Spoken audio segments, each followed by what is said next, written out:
They said I ruined everything by choosing love. But the truth was I chose honesty, and they chose their image. When I first told my mother I was engaged to Luis, she laughed. Not the soft, delighted laugh I'd hoped for.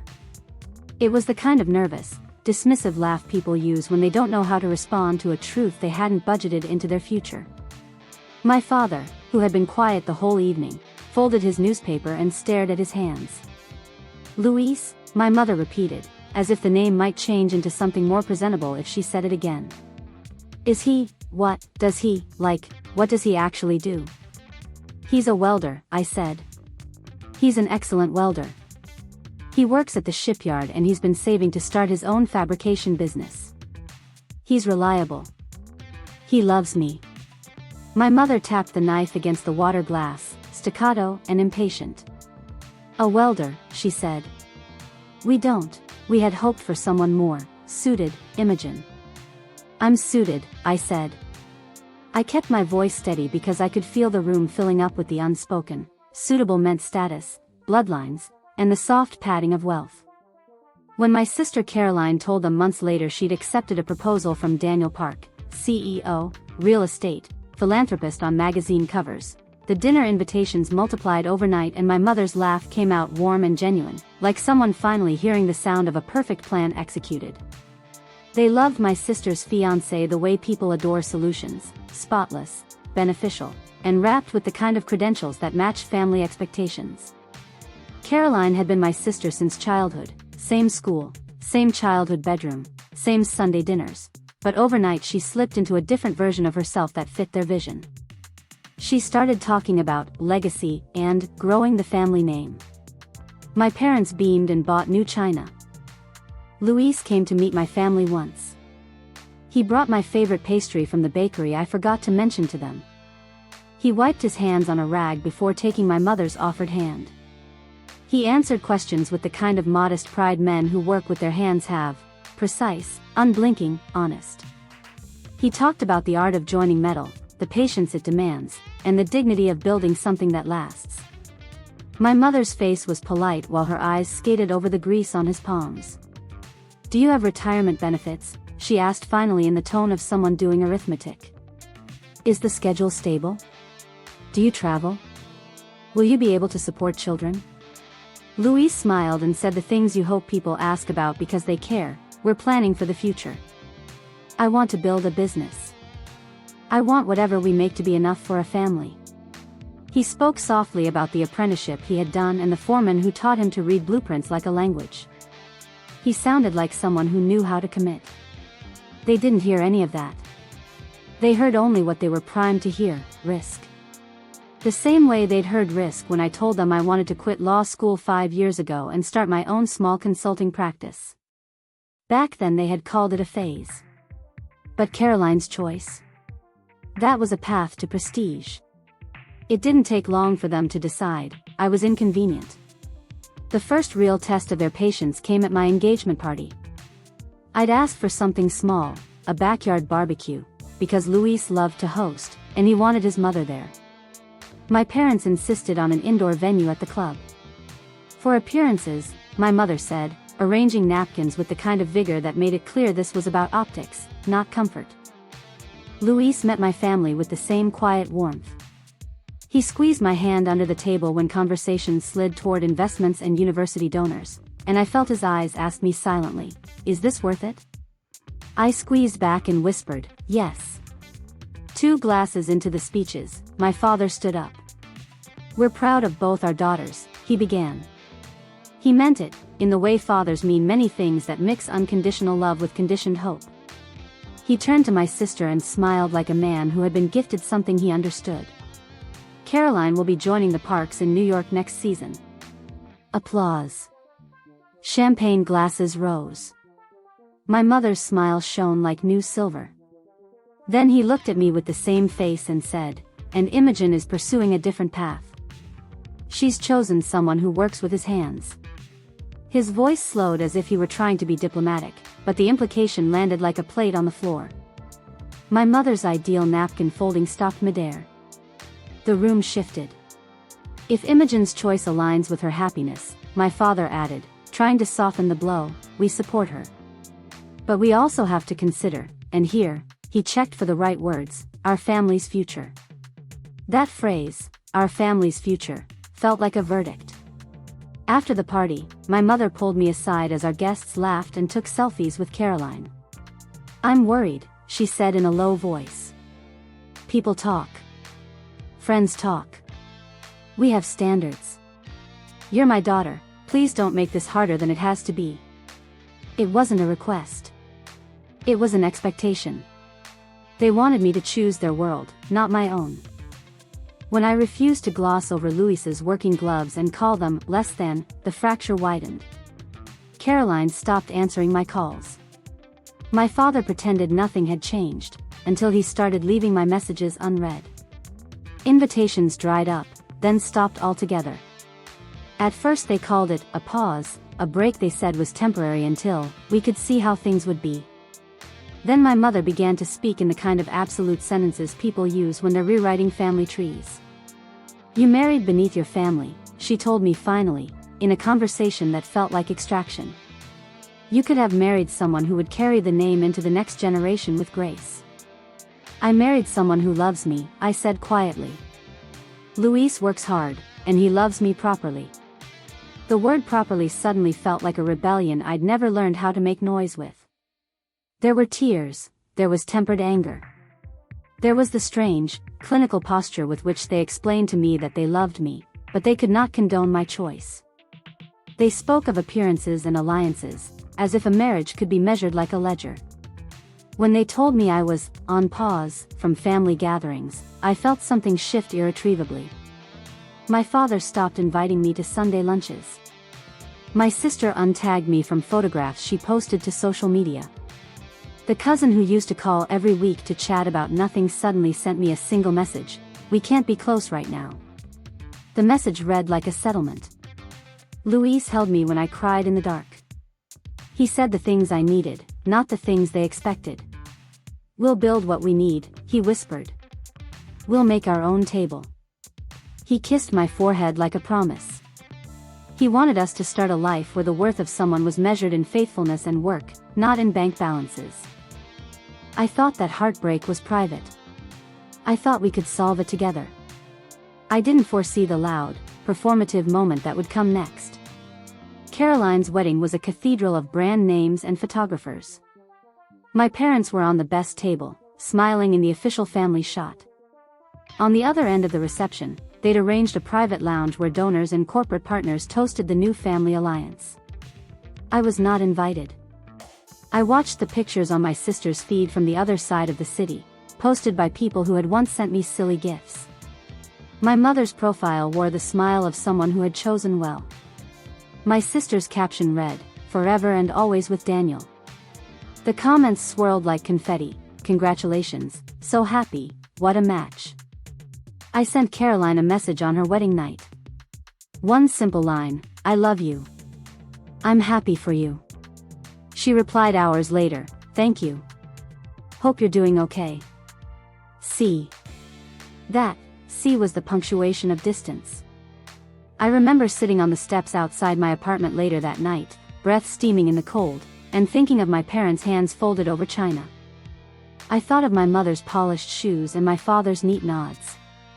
And I thought of Luis, his scarred fingertips, his laugh that started in his chest and was never ashamed of the calluses. When family disowns, people imagine a shouting match. They imagine fury and dramatics. For me it was quieter, and worse, it was methodical. It was polite. It was justified with phrases about future and standards, until those words drowned out the people they claimed to love. In the months that followed, invitations became stories I read on other people's feeds. Holidays were claimed by other families. Birthdays were greeted by polite cards that took weeks to arrive. The absence was everywhere, like a missing tooth you feel with every smile. Luis built our table anyway. He taught me how to weld a simple joint, watching my clumsy attempts as if I were precious machinery. We painted our little kitchen chairs the stubborn colors we preferred. We ate dinners at late hours and sang off-key and learned the particular shape of our laughter. When my father called, Very occasionally, on business matters or because a check needed co-signing, he would be polite and careful. My mother's messages were brief and formal. People asked if I regretted it. Regret assumes there was a rational trade, status for love. But I had chosen unpredictability over safety because unpredictability was honest. I'd chosen the kind of honest that looks messy on paper but clean in the mirror. Still, raw, indignant grief sat in me like a dull stone. I had expected the family to fight for me. Instead, they chose a different kind of fight, aesthetic victory. They chose a narrative where Caroline's life glittered on the magazine like a pageant, and mine folded into a quiet chapter no one wanted to read aloud. That first year I learned to contain my anger into action. I stopped asking them for invitations. I stopped waiting for emails that never came. I visited my grandmother in her assisted living and told her about the cat we rescued, and she gave me the crooked smile only she could.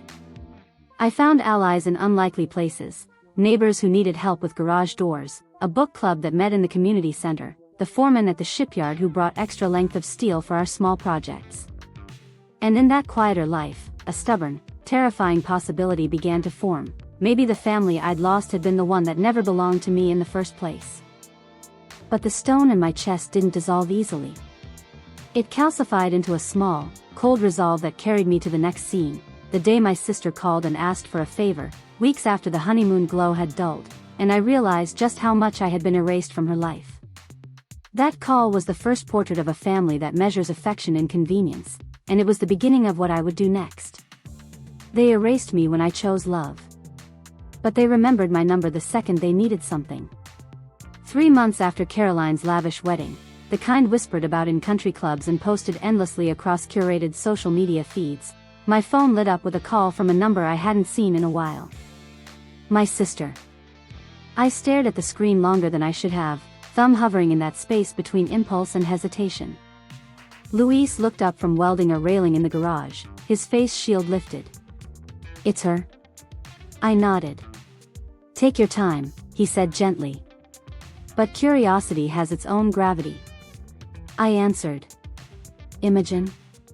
Caroline's voice came out too bright, too polished. She sounded like the version of herself who performed at dinners, the one who could charm rooms without breathing. "Hey," I said, neutral. "I wasn't sure if this was still your number." "It is." She paused, the silence stretching. Well, I have a favor to ask." Of course she did. "No, how are you?" "No, I'm sorry we haven't spoken." Just a neatly wrapped request. "What's going on?" I asked. Her breath pushed through the receiver, tight and embarrassed.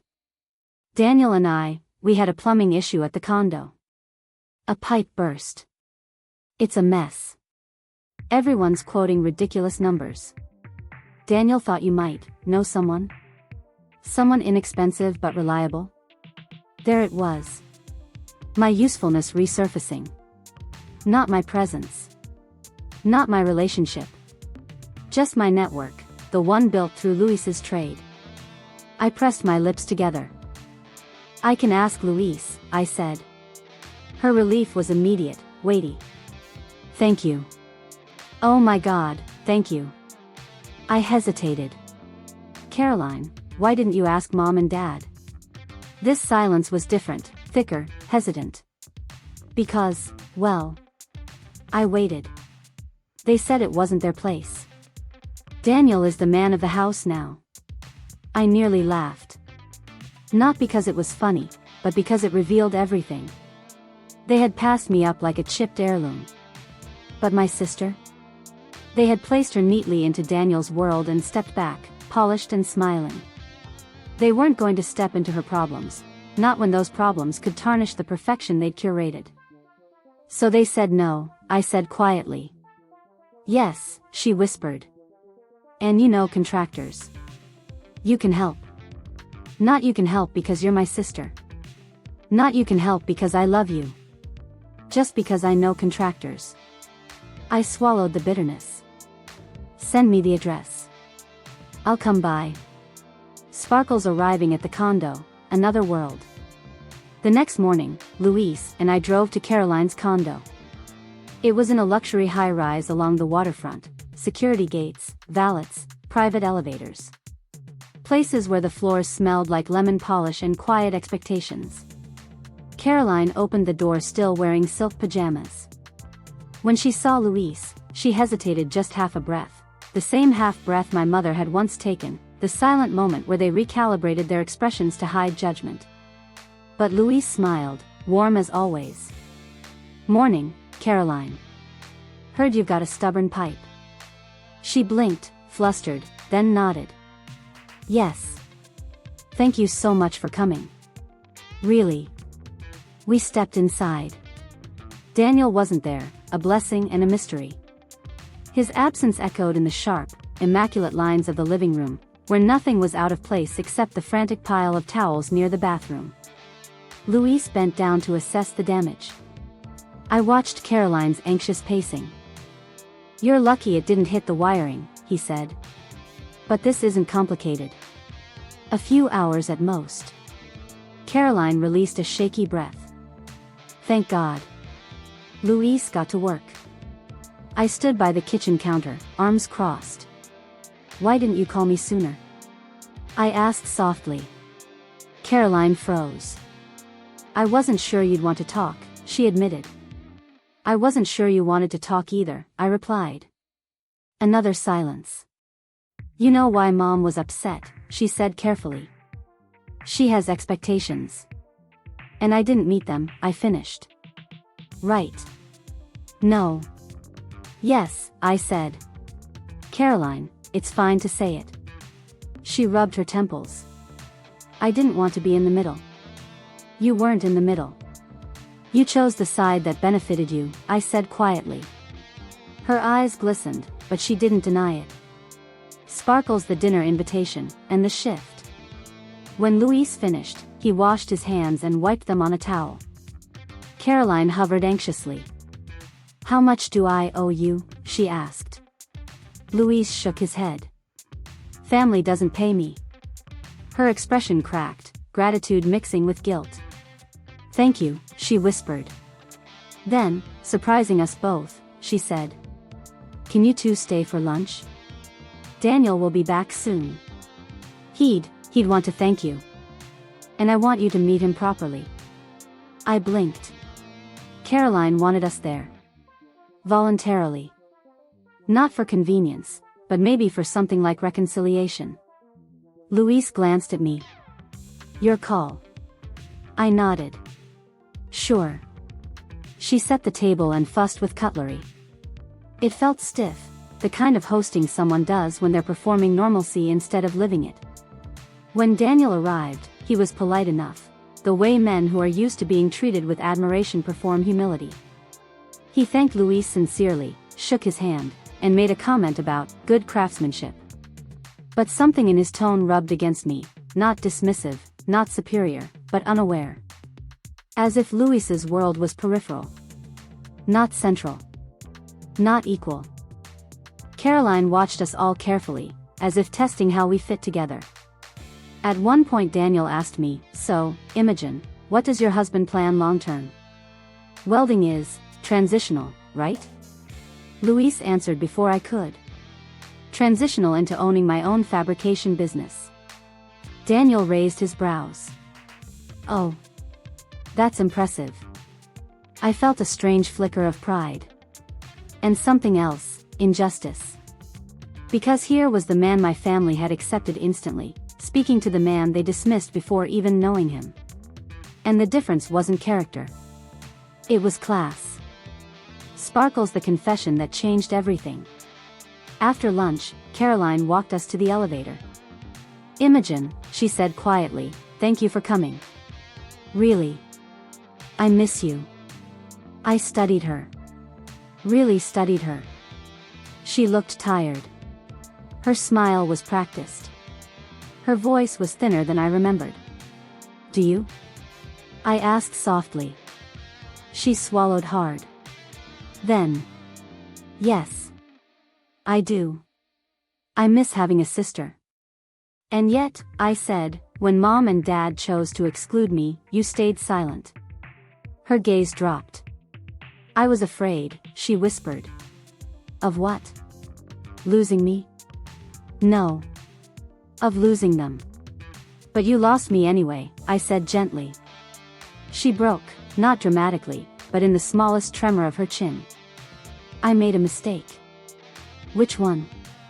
I asked. Letting them decide who I kept in my life. I nodded slowly. That's a good beginning, I said. But Caroline, an apology is not the same as change. She looked up, eyes glossy. I want to fix this, she whispered. Before I could answer, the elevator dinged. Louise stepped inside. I turned to follow. Imogen? She asked, voice trembling. Can we start over? I hesitated. Because forgiveness is easy to say but harder to trust. Caroline, I said softly, I'm open to trying. But I'm not returning to being your convenient sister. What does that mean? She whispered. It means you don't get to pick me up when I'm useful and drop me when I'm not. Her face crumpled. I understand. But I wasn't sure she did. Not yet. Sparkle's seat of the final turn. On the drive home, Luis reached for my hand. You okay? He asked. I think so, I said. I think today was necessary. Feels like something shifted, he said. Yes, I replied quietly. But I don't know which way yet. Because Caroline wanting me back wasn't enough. My parents still pretended I didn't exist except through strategic references. Daniel viewed Luis politely, but from a distance. And I knew something none of them did. A reckoning was coming. Not of revenge. But of truth. The kind of truth that doesn't need confrontation to cut deep. All it needs is a moment. The right moment. To show people exactly who they are. And that moment came sooner than I expected. It started with a phone call from my mother. A phone call she never intended me to hear. The day they finally called me again, was the day they realized the son-in-law they rejected was the only one who could save them. The call that changed everything came on a quiet Thursday morning, the kind of morning where the sun is soft, the kettle sings lazily, and the world feels measured. My phone buzzed. Incoming call, Mom. Luis, standing beside the stove, froze mid-stir. You going to answer? He asked gently. I wasn't sure. Every previous call from her had been about logistics, a bill with my name attached, a formal reminder about a document, something distant and clinical. This one felt different. I answered. Mom? Her breath trembled. Imogen, something's happened. A sentence spoken only when consequences have finally arrived. What is it? It's your sister and Daniel. My stomach tightened. What about them? Mom inhaled sharply, the shaky kind of breath you hear before someone cries. Daniel's project collapsed. Investors pulled out. There are accusations. Financial irregularities. Another breath. Their condo building? It has structural damage. Major. The contractors disappeared. The county is threatening shutdown. I closed my eyes. And why, I asked quietly, are you calling me? A beat of silence. Then. Because Luis knows things. He works with people who understand structural issues. Welding. Reinforcement. He knows contractors. We need him. Ah. There it was. They didn't need me. They needed the man they once dismissed. The welder. The beneath the family man. I glanced at Luis. He raised an eyebrow, knowing exactly what the call was about. Mom cleared her throat. Imogen, please. We're out of options. Sparkles the visit, facing the same room that rejected us. We arrived at my parents' house later that afternoon. The same house where I had once been told I didn't understand family standards. The same house that hosted Caroline's elegant engagement party while I stood at the edges. Mom opened the door, looking smaller than I remembered, tired, anxious, wearing the brittle dignity of someone who'd run out of excuses. "Imogen," she breathed, "thank you for coming." She paused, glancing at Luis. "Luis." Luis nodded politely. "Ma'am." She stepped aside, letting us in. Dad was pacing the living room, phone pressed to his ear, muttering tense half-sentences into it. He hung up when he saw us. "Thank you for coming," he said stiffly. Not warmly. Not sincerely. Just like a man treating help as obligation. Luis nodded again. Calm. Controlled. The man they never understood. Caroline sat on the couch, eyes red, hands twisting in her lap. When she saw me, she stood. "Imogen," she whispered. I hugged her. Tightly. Because despite everything, she was still my sister, and fear can shrink a person until all that's left is a child wanting comfort. "What's going on?" I asked gently. Her voice broke. "Daniel might be facing charges. Investors are claiming the building was rushed. Corners cut.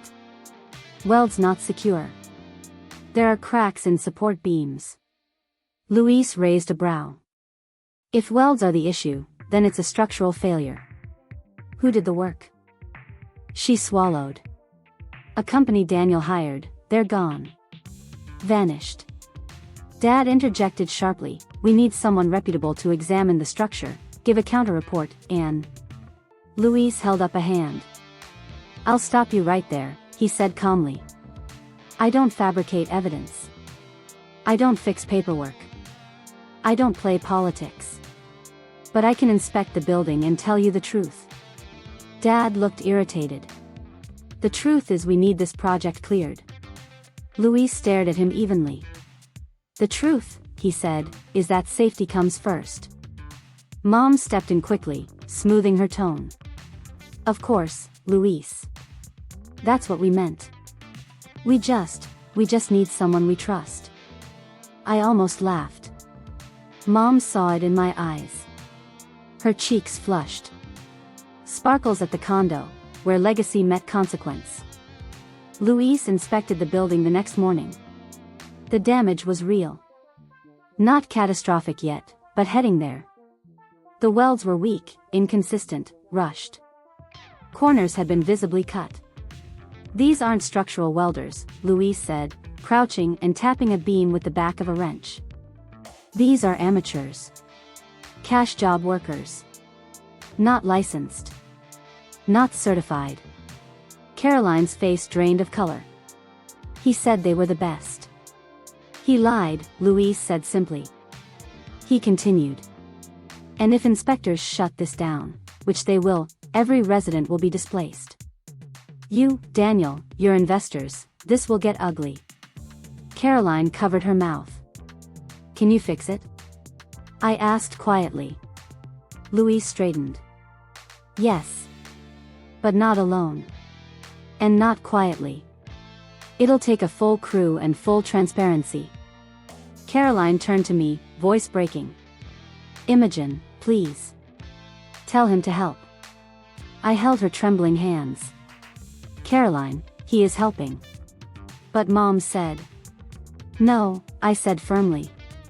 "Mom doesn't speak for us." "I do." Her eyes softened. "Then what should I do?" she whispered. "The same thing you never gave me," I said gently. "Trust." Sparkle's family meeting, when power reversed. We met again at my parents' house that evening. Dad had spreadsheets printed out. Mom had legal pads stacked in a neat pile. Caroline kept wringing her hands. Luis sat calmly. Hands clasped. Silent but steady. Dad cleared his throat. "We'd like you, Luis, to take the contract to fix the building. The investors will pay. Handsomely, of course." Luis raised an eyebrow. "And the paperwork?" Dad hesitated.